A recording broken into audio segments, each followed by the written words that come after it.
건강해지는데 그것이 만약에 거부 반응이 일어나면 생명이 위협받게 되는 거예요. 그 거부 반응을 일으키지 말아야 되는데 거부 반응을 일으키면 안 된다는 거예요. 그렇죠. 바로 열린 마음을 가져야 모든 공동체가 문제없이 성공적으로 세워갈 수 있는 것입니다. 거부 반응이 일어나면 그 공동체는 성장할 수 없고 그 공동체는 하나로 만들어갈 수 없는 거죠. 거부 반응을 보이고 거부하는 마음을 가지면 어떤 공동체도 성장할 수 없고 무너지고 마는 것입니다. 인체에 장기 이식을 주는, 자기 장기를 이식 주는 사람과 자기 어떤 몸 안에 장기를 주는 사람과 받는 사람이 그 몸에서 하나가 되어야 되지. 거부 반응이 일어나면 굉장히 복잡한 것입니다. 세계 2차 대전 당시에 격전이었던 태평양 그 괌에서 일어났던 일인데요. 전쟁이 끝난 27년이 지나도록 섬의 동굴 속에서 지낸 사람이 발견되었어요. 전쟁이 끝났는데 27년이 지났어요. 그런데 27년이 지난 후에 그 동굴 속에서 사람이 발견됐습니다. 일본군이었던 소이치 요코이라고 하는 사람입니다. 그는 전쟁이 치열할 때 대나무 숲에 굴을 파가지고 숨어버렸어요. 그리고 그 안에서 뱀장어, 물고기 뭐 이런 것을 잡아서 연명을 하면서 투항하지 않고 홀로 27년 동안 전쟁을 하고 있는 거예요. 자기 자신과 그 굴 속에서. 그가 발견된 동굴은 요코이 동굴이라고 부르고 있습니다. 그는 두려운 마음을 떨치지 못하고 바깥 세상은 그 세계에서 유명한 휴양지로 탈바꿈하고 있어요. 거기가 괌이 세계 휴양지로 막 탈바꿈하고 있을 때에도 그의 마음은 두려운 전쟁으로 가득 차고 있어요. 그래 나오지를 못해 밖으로. 그런 두려움을 떨치지 못합니다. 그는 어리석게도 무엇 때문에 그랬을까? 바로 일본 사람들의 그 군국주의 사상이 그 마음을 열지 못하게 만들었던 것입니다. 자기는 포로로 도저히 잡혀갈 수 없다는 것입니다.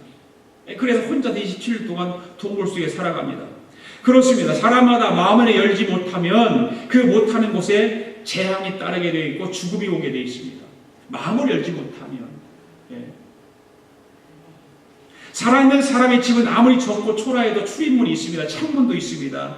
바람도 드나드는 그런 문들이 다 있기 마련입니다. 그러나 죽은 자들의 무덤에는 문이 없습니다. 아무리 훌륭한 왕이었다 할지라도 그 이집트의 피라밋, 그 거대한 피라밋이라 할지라도 문이 없어요. 닫혀있는 것입니다. 교회는 그리스도를 머리로 하는 몸과 같은 것입니다. 할렐루야. 교회는 그리스도의 머리입니다. 같은 몸의 지체가 서로 거부 반응을 일으킨다면 그 공동체는 위기가 찾아오게 되는 것이죠. 마음을 넓히라 그 말입니다. 거부하지 말고 거부 반응을 갖지 말고 그 자물쇠를 딱 잠궈놓지 말고 마음을 넓히라 그 말입니다. 사랑을 이루기 위해서는 반드시 마음이 열려야 됩니다. 그렇죠? 사랑하기 위해서는 마음이 열려야 돼요. 열리지 않으면 왜? 하나가 될 수 없기 때문에. 사랑을 하려면 하나가 되어야 사랑을 할 수가 있는 거 아니겠어요? 그 마음이 열려야 사랑할 수 있고 마음이 열려야 하나가 될 수 있는 거예요. 그런데 사람의 닫힌 마음은 누구도 열 수 없습니다. 누구만 열 수 있냐? 자신만 열 수 있어요. 내가 열 수가 있는 거지 다른 사람의 마음은 열 수가 없는 것입니다. 크리스찬들 가운데는요 의외로 영적 자폐증 환자가 참 많아요. 겉으로 신실한 신앙을 가진 것 같지만 자신을 열지 못하는 영적 자폐증 환자들이 많다는 거예요. 꼭 닫아놓고 살아요. 그 교회를 그렇게 열심히 잘 다니고 신앙생활 사람들이 볼 때는 잘하는 것 같은데 자기 마음을 열지 못하고 있는 사람, 영적 자폐증 환자가 너무나 많다는 거예요. 그래서 자기의 어떤 아픈 마음, 말 한마디도 다른 사람 할 줄도 모르고 그 가슴을 치면서도 그 말 한마디도 못하고 살아가는 사람들 왜 마음을 꼭 닫아놓고 사는지 이해가 안 가요. 그러니까 제가 이민 와서 보니까 중국 사람들은 한 사람 모이면 걔 또 모이고 또 모이고 또 모이고 해서 다 공동체를 이루잖아요. 그런데 한국 사람은 둘이 모이면 흩어져 버린대잖아요. 왜 그러냐? 마음을 닫고 산다는 증거입니다. 그것이. 자기의 자존심이 상하기 때문에 다른 사람에게 자신의 삶을 보이기 싫다는 이야기입니다. 자기의 모습을 드러내기 싫다는 이야기입니다. 마음을 닫혀놓고 있기 때문에.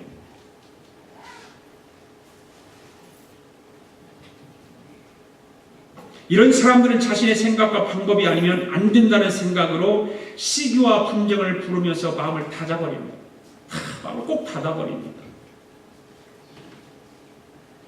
그러므로 넓은 마음을 가지기 위해서라면 마음을 여는 것이 먼저 해야 될 줄로 믿습니다. 마음을 먼저 열어야 돼요. 마음의 문을 활짝 열 때 불신앙의 냄새가 사라지게 되는 거예요. 할렐루야. 성령으로 채워지는 축복을 누리게 되는 것입니다. 마음을 열어야, 내 마음을 열어야만이 성령의 기름붐이 임할 것이고 성령의 역사가 일어나는 것이고 은혜가 쏟아지는 것이지, 마음을 닫아놓고 있으면 아무리 좋은 말씀과 좋은 은혜가 그 안에 있다 할지라도 은혜가 나에게 임하지 않죠. 마음을 열어야 은혜를 받는 것입니다. 마음을 열어야 성령의 역사가 일어나는 것입니다. 두 번째로 넓은 마음을 가지기 위해서는 어떻게 해야 될까? 좁은 마음을 버려야 돼요. 12절 시작. 너희가 우리 안에서 좁아진 것이 아니라 오직 너희 심정에서 좁아진 것이니라. 마음을 열더라도 넓게 열지 못하면 좁은 마음으로 살게 될 수밖에 없죠. 마음을 여는데 활짝 열어야 사람이 들어가든지 말든지 그럴 거 아니에요, 문을. 그런데 살만히 그냥 누군가 이렇게 여러분 사람이 못 들어가죠. 절대 못 들어가죠. 그 마음을 열려면 아예 완전히 오픈을 해버려야 되는데 오픈하지 못하고 살아가는 사람. 바울이 고린도 교회를 영위하는 것은 바로 뭐냐? 좁은 마음을 가진 사람들 때문이에요. 좁은 마음. 마음을 열기는 여는 게 확 열지 못하는 거예요. 그냥 좁아요. 유대 종교 지도자들이 왜 실패했을까요? 그 원인은 예수님에 대한 잘못된 편견 때문입니다. 그들의 눈에 티에 예수님은 목수의 아들이었고 갈릴리 사람이었고 학문이 없는 사람으로만 보였습니다. 그것이 뭡니까? 편견이거든요. 좁은 마음을 가지고 바라보니까 예수님을 그렇게밖에 볼 수가 없는 거예요. 그러니까 예수님 배척하고 예수님을 미워하는 거죠. 바로 바울을 대하는 고린도 교회 사람들도 이해할 줄 모르는 거예요. 원망과 시비를 일삼고 그 교회를 개척한 바울을 향해서 되는 소리 안 되는 소리 온갖 잡소리 다 하고 있는 거예요. 별로 문제될 것도 없는데도 불구하고 마음 편치 않아 보이는 그런 사람들. 오직 너희 심정에서 좁아진 것이라. 바울은 지금 말하고 있어요. 이 말은 무슨 말이에요? 마음 안에서 생긴 왜곡과 굴절이 문제라 그 말입니다.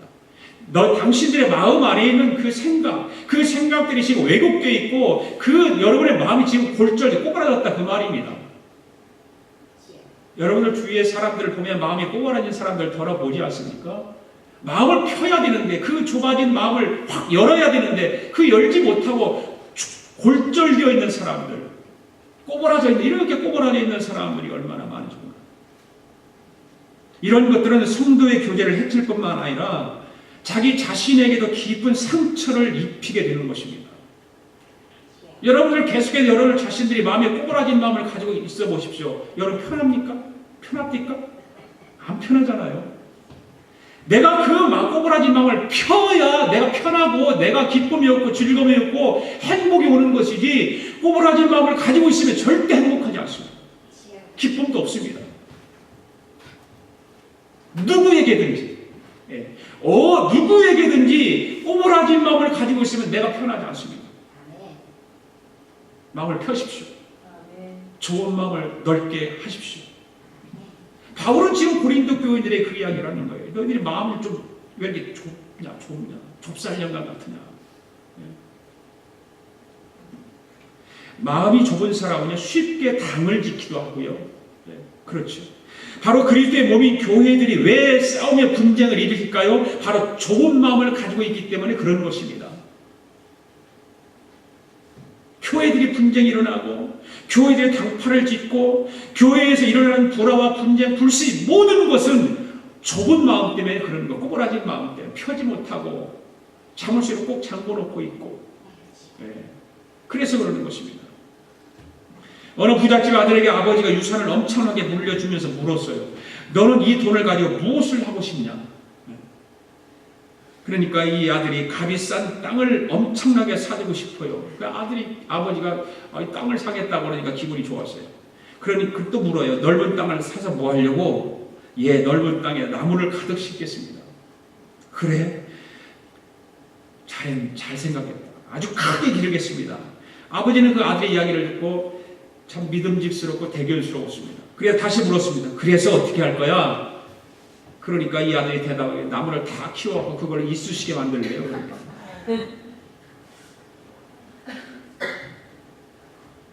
세상에 그 넓은 땅에다 그 큰 나무를 심어 겨우 이쑤시개 만들려고 그 나무를 키운다라고 말하는 그 아들을 보고 아버지가 얼마나 한심스러웠겠어요.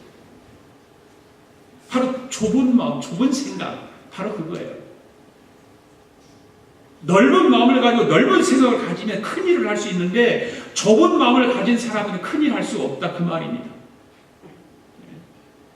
칭찬받을 만한 일꾼이 될 수 없죠. 도리어 인간관계를 해치고 마는 것입니다. 그러므로 심령에 굳은 돌을 주워내고 마음의 엉겅퀴를 뽑아내야 할 줄로 믿습니다. 마음속에 엉겅퀴 다 뽑아내세요. 예. 심령에 엉겅퀴 다 뽑아내세요. 굳은 돌 다 주워 던져버리세요. 돌덩어리, 굳은 돌덩어리 가지고 있어봐야 하나도 유익한 거 하나 없습니다. 하나도 없어요. 하나도 없어요. 제가 경험해보니까 하나도 없어요.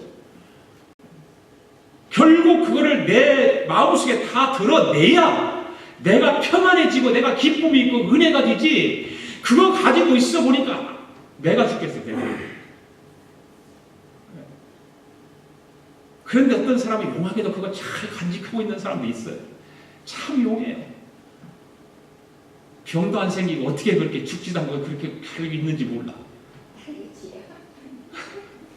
나는 1년만 그렇게 없으면 죽을 것 같은데.